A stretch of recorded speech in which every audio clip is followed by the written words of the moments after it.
Midnight seemed to stare at the door, but he wouldn't go near it anymore. The weirdest part was that I had a feeling like someone was inviting me to open the door. But at the same time, I kept hearing my dad's voice in my head telling me to stay in bed and not do it. I listened to my dad's voice and just stayed where I was. Passed out eventually and woke up in the morning and everything was normal. The rest of the week I spent there was non-eventful and nothing else out of the ordinary happened. I admit that it could have been all in my head. A lot of stuff was going on at the time, so I was pretty fucked up from all the drama. But still bugs me even now after a lot of time has passed. I am married now and have 2 young kids, but I am still partially afraid of the dark. Story 8. Hunter/mountaineer here. It was a chilly December morning. I hiked in pre-dawn, taking about an hour and a half to go 3 miles off the beaten trails, got to my nest about half an hour before sunrise and started to settle in. The wind kicked up and a fog rolled in that was thicker than milk. Within a few minutes, my visibility was 5 foot. I'm sitting tight, huddled up against the freezing wind when I start to hear twigs snapping close to me. For no apparent reason, what is normally a rapturous sound indicative of an imminently successful hunt sent a frosty chill down my spine. I chambered around in my lever action 30-30 as quietly as I could and lay flat on my back tucked against a fallen tree. The rustling was moving closer through the fog, but I couldn't see anything. The sun was starting to peek over the mountains to my east and visibility was starting to increase. The rustling of twigs and leaves was sporadic, sometimes directly in front of me, sometimes behind or beside me. I remember laying there, rifle across my chest, thinking to myself how silly it was to react like such a coward. I rationed with myself that bears and mountain lions are a rarity where I was, and I had likely stumbled into a herd of whitetail that had bedded down. I decided to sit up. The rustling stopped immediately. As it was full dawn by now, I was looking through the fog for the outline of my prey, which I had assured myself was all around me. It wasn't. Seemingly, nothing was. By now, the fog had faded away and it was apparent to me that I was alone in those woods. I hunted all that day without seeing so much as a squirrel. Around 3 in the afternoon, after fighting the wind in an abnormally cold day and not wanting to hike out by flashlight, I decided it was time to start back to the truck. Walking out of those woods was the most uneasy I have ever felt. Lawfully, once you make it back to the trail, you're supposed to clear the chamber of your rifle. Not that day. What is normally a stroll through the woods, I undertook with the seriousness of an animal being stalked. I would walk, then stop and listen. I never heard or saw anything during my retreat, but I could feel eyes on me. I was about 100 feet away from my truck when I rounded the last corner and saw, hanging at a level from a tree by a noose, a stuffed bear in a blaze orange jacket. I'm a giant, broad-shouldered outdoorsman, but that one shook me something fierce. Story 9. My family moved into an old house, 200 plus years, when I was 10. Uncle, weird guy, was going to help us move in, and when we got inside the house, he got all weird and left. Always avoided coming for birthdays, etc.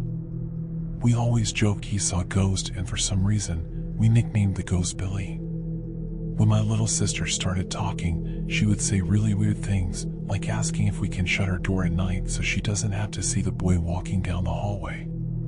Fucking creepy. Anyways, we thought she was also just being a big weirdo, so we continued to have this Billy the ghost joke. Something we get misplaced must be Billy. A few years later, we ripped up the flooring because we wanted to go back to the original hardwood that had been covered up forever ago by old owners, and if you know anything about old houses, you know they used to insulate the floor with newspaper when newspaper just became a thing. Decided to read some articles for fun, some talking about the first ever refrigerators, really cool things like that. Until we got to the creepy part, a mentally challenged boy named Billy who lived in our home died while playing outside of it. I saw a lot of shit growing up in that house, but I'm not a huge ghost believer. The newspaper was a fucking creepy coincidence though, given that for years we had an ongoing Billy the ghost joke. Uncle also ended up telling us years later that when he pulled into the driveway and was outside of the house, he just got this awful feeling.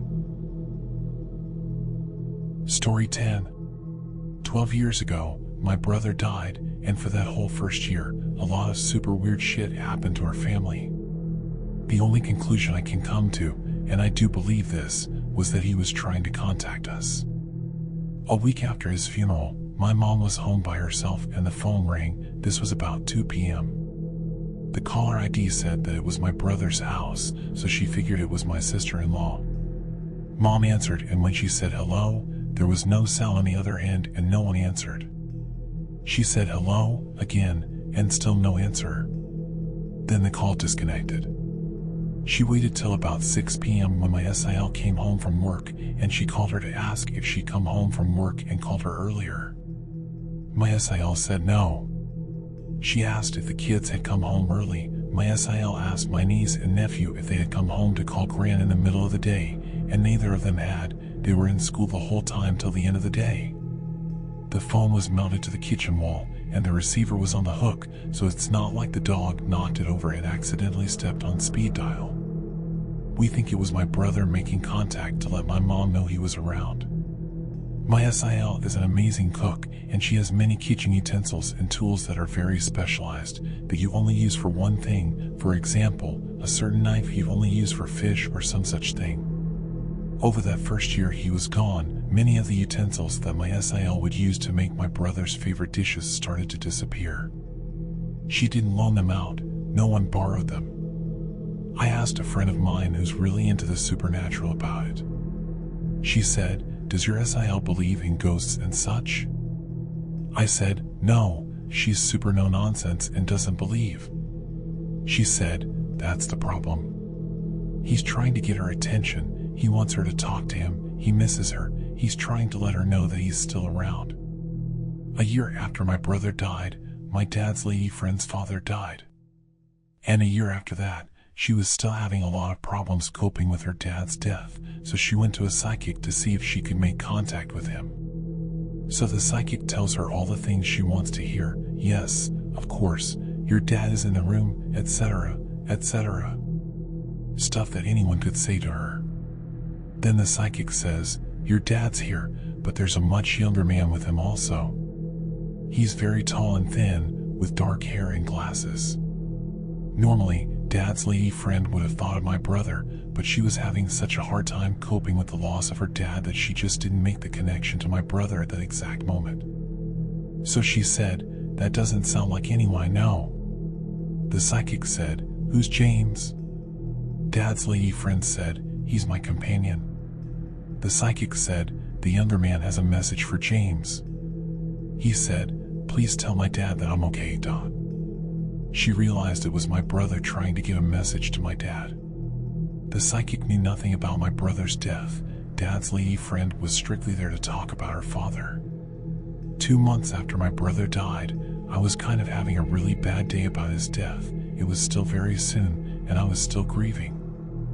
I went out to Target in my neighborhood to run some errands, Sunday morning, very early right when they opened, and on this particular day, I had my hair up in a ponytail. I was going up the escalator to the second level, and suddenly I felt someone tug my ponytail, just in a friendly manner like you tap someone on the shoulder. There was one girl I worked with who lived in my neighborhood, and I thought that early on a Sunday in this neighborhood, it could only be her. So I turned around, expecting to see my coworker behind me with a big grin on her face, and I was alone. I was alone on the escalator. There was no one else on there with me, and the store was still mostly empty. 9 months after he died, I was in bed sleeping, and it had to be around 3 a.m. or so. Suddenly, I felt someone sit on the edge of my mattress. I felt the weight of this person sit down, and I felt the edge of the mattress dip. I gasped because naturally, I figured someone had broken into my bedroom and was going to attack me or something. I was laying on my stomach, and before I could roll over and see who it was, I felt this person lean up against me, very gently, like they were trying to hug me without waking me up and resting their cheek on my hair. I couldn't see anything, but at that point, I bolted upright and screamed and snapped on the light. There was no one there. You guys, I swear on my life, to this day, I could feel this person lightly hugging me. I could feel their cheek against my hair, and I felt the mattress dip down when they sat. It's been 12 years since he died, and to this day, there's been no way to explain any of this. Sorry, this was so long for my first post, but when I saw the topic, I couldn't help but register so I could post. Story 11. I grew up in the Great Pacific Northwest, in the foothills of the Cascade Mountains, under the shadow of Mount St. Helens, in Washington State.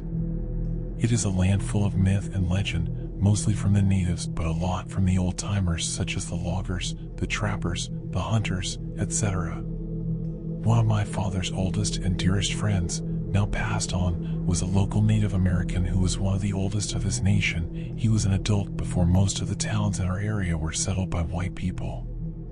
His name was Charlie to us. I'm sure he had another native name, but I don't recall what it was. Charlie used to sit us down, both kids and adults, and tell us stories. Some of the stories were tribal legends, some of them were things he swore happened to him in the woods, and some were things said by the other men and women of his tribe or the fur trappers and miners of the late 19th century. As I got older, I began to realize that Charlie wasn't just pulling our legs on some of these stories. He genuinely believed them. And a few of them happened to me as I would wander out into the woods and investigate. The most obvious and easiest to prove was the ridge lights or mountain lights. Charlie called them by different names, and the locals to this day still tell some stories about them. The lights, according to Charlie, had existed as far back as the man had. They would appear around the mountains on clear nights and zip around in the air. One of the local legends said the lights were the spirits dancing and playing. I first saw the lights when I was a kid, and several times since then. To me, they fit the exact description of a classic UFO. Lights that appear to be some form of aircraft that flew in manners impossible for current aircraft. The last time I saw the ridge lights was in the mid-90s. I have noticed a distinct decrease in reported sightings of them since then, as well. But for a while, the western foothills of the Cascades were a hotspot for UFO sightings. Speaking of UFOs, it goes a bit further than just seeing lights. While I was a young kid, I woke up in the middle of the night in the little farmhouse we lived to bright lights outside. They were multicolored and flashing like police car lights, except I seem to recall there was green in there as well. I was curiously unafraid and walked out of my room into the living room, the kitchen, and eventually my parents' room. All the while, in all the windows, there were these bright lights. I tried to wake my parents up, but they were sound asleep. I shrugged it off, went to bed, and woke up in the morning. When I brought it up to my parents, they dismissed it as a dream. I accepted that, especially because of one odd part of my story.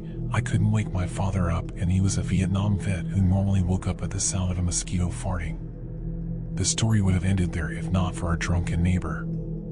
Some years later, while I was a teen, I was talking with the now-dead neighbor's granddaughter. The neighbor himself was known as a drunken lout and storyteller of the first order. Anyway, his granddaughter was telling me about how he used to tell these crazy stories, and one day he swore up and down that alien landed in his field and visited him in the middle of the night. I laughed and said I think I would have seen that, as our yard connected to his field. She agreed, saying something like, "You and your parents would have noticed a bunch of red, green, blue, and white flashing lights in your backyard 10 years ago." To be clear, I'm not saying I saw a UFO land near my house. I'm saying I may have seen lights that match the description of the lights on the supposed spaceship reported to have landed in my unreliable, drunken neighbor's yard. And then there is the big myth of them all. Sasquatch. Bigfoot. Whatever you call him. Do I believe he exists? Even though I consider myself a man who puts science before superstition. Why do I believe in him? Because when I was a child, I saw the footprints. My father even has a plaster cast of one. That was my first encounter. The prints were on the edge of a creek bed in a small ravine on a piece of wild property my father owned. We found them when surveying the property with a hunter friend. My father insisted it must be Bigfoot, to which the hunter scoffed and said a man could have made those prints. To demonstrate, this 6'6", 250-pound hunter climbed on a nearby log, took off his boots, and jumped down into the semi-soft ground. His size of 12 feet made a 0.5-inch indent in the earth next to the other print. The other print was a hand longer than the hunter's and at least 1.5 inches down. It also had an odd big toe. It was splayed to the side, kind of like a thumb. My dad consulted Charlie for advice. Charlie told him to leave Sasquatch be, and Sasquatch would leave us be. Charlie also told us how to know when Sasquatch was nearby, nothing else would be, and sometimes you could smell him. He said if you could smell Sasquatch, it was time to get the hell out because he was a hell of a lot closer than you wanted him to be. Anyway, as the years went by, we learned to just hike out of the woods if they got dead quiet and we didn't see any signs of other animals. Only twice I think I smelled him. Both times it was a heavy, musty, almost moldy odor like old sweat or wet dog. The second time I was with a girlfriend, this was in my teen years, and I recalled something else Charlie had said: never go into Sasquatch territory with a woman who was on her period, because he could smell that and would track her, according to legend, to find a mate. It was the first time I ever asked a girl if she was on her period. She was quite embarrassed to answer that it was that time of the month. That was when I told her we needed to leave and we started the woods. We both swore we heard sticks breaking and branches rustling behind us the entire way out, and we both had that terrifying pit in your stomach you get when you know something is watching you. Story 12. 7 years ago, I lived in a 2-story farmhouse. It was built in 1908 and was both large and old. I was packing clothes and putting them in a small and used bedroom. I was wearing my MP3 player and, the last time I checked, it showed 3/4 battery life. I was on my 4th, or so, trip and was hauling a load of shirts on hangers. It occurred to me the closet was empty too. Perfect, I'll just hang them back up in there.